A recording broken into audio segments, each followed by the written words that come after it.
बांग्लादेश में तख्ता पलट के बाद आर्थिक और राजनीतिक हालात खराब हो रहे हैं। ऐसे में बांग्लादेश की अंतरिम सरकार पाकिस्तान की तरह IMF से कर्ज लेने की कोशिश में लगी हुई है। Financial adviser doctor Salehuddin Ahmed ने कहा, इंटरनेशनल सहयोग एजेंसियों से उम्मीद के मुताबिक फंड नहीं मिल रहा है। हमें कम से कम 30 अरब डॉलर की जरूरत है। इसके बजाय सरकार IMF से सिर्फ 1 से 1.5 अरब डॉलर पाने के लिए संघर्ष कर रही है।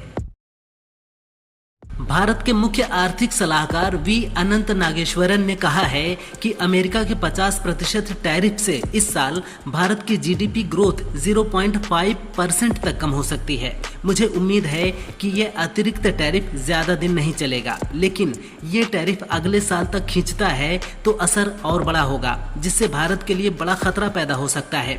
ट्रंप का टैरिफ भारत के लगभग 5.4 लाख करोड़ रुपए के एक्सपोर्ट को प्रभावित कर सकता है। रूस ने अमेरिकी राष्ट्रपति डोनाल्ड ट्रंप की प्रतिबंध लगाने वाली धमकियों का मजाक उड़ाया है। रूस ने प्रतिबंधों को बेकार बताते हुए कहा कि पिछले कुछ समय से अमेरिका ने रूस पर कई प्रतिबंध लगाए हैं। लगभग 4 साल हो गए हैं, लेकिन इनका ज्यादा कोई असर नहीं है।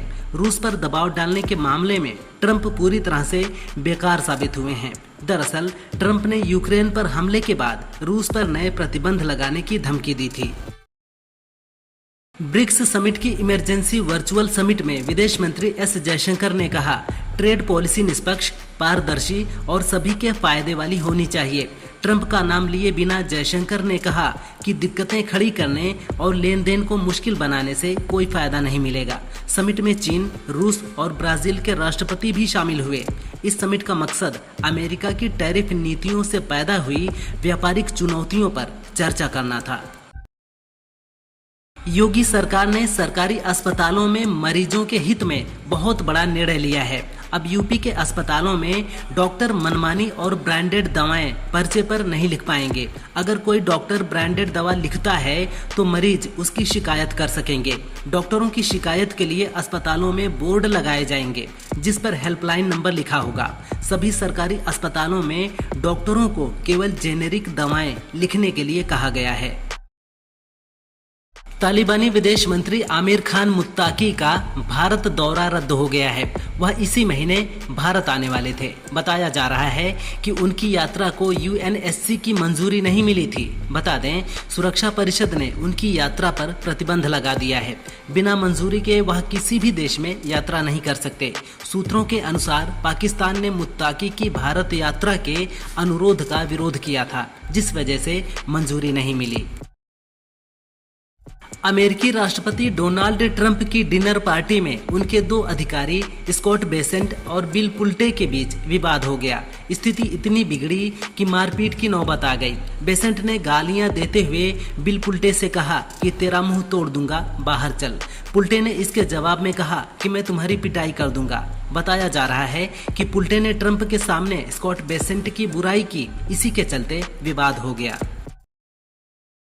नेपाल में हालात पूरी तरह से बेकाबू हो गए हैं। प्रदर्शनकारियों ने संसद भवन में आग लगा दी है। प्रदर्शनकारियों का गुस्सा इतना तेज है कि वित्त मंत्री को सड़क पर दौड़ा दौड़ा कर पीटा गया है। आंदोलनकारी किसी भी कीमत पर मानने को तैयार नहीं है। उनकी सीधी मांग है कि PM ओली इस्तीफा दें। इसके साथ ही सत्तारूढ़ RSP के 20 सांसदों ने इस्तीफा दे दिया है। नेपाल के पूर्व प्रधानमंत्री KP शर्मा ओली को सेना के हेलीकॉप्टर से अज्ञात जगह पर ले जाया गया है। उनकी लोकेशन की किसी को जानकारी नहीं है। ओली ने कुछ ही देर पहले सेना के अल्टीमेटम के बाद इस्तीफा दिया था। ओली के घर के बाहर प्रदर्शनकारी मौजूद हैं और लगातार हंगामा मचा रहे हैं। कुछ देर पहले उनके घर पर सेना का हेलीकॉप्टर दिखा था। नेपाल में सोशल मीडिया बैन से भड़के प्रदर्शनकारियों ने संसद भवन में आग लगा दी। इतना ही नहीं, मंत्रियों के घरों को भी आग के हवाले कर दिया। बीच सड़क पर वित्त मंत्री को दौड़ा दौड़ा कर पीटा। लगातार उग्र होते आंदोलन को देखते हुए प्रधानमंत्री KP शर्मा ओली ने पद से इस्तीफा दे दिया है, जिसे राष्ट्रपति ने मंजूर भी कर लिया है। इस प्रदर्शन के दौरान 20 से ज्यादा लोगों की मौत हो चुकी है।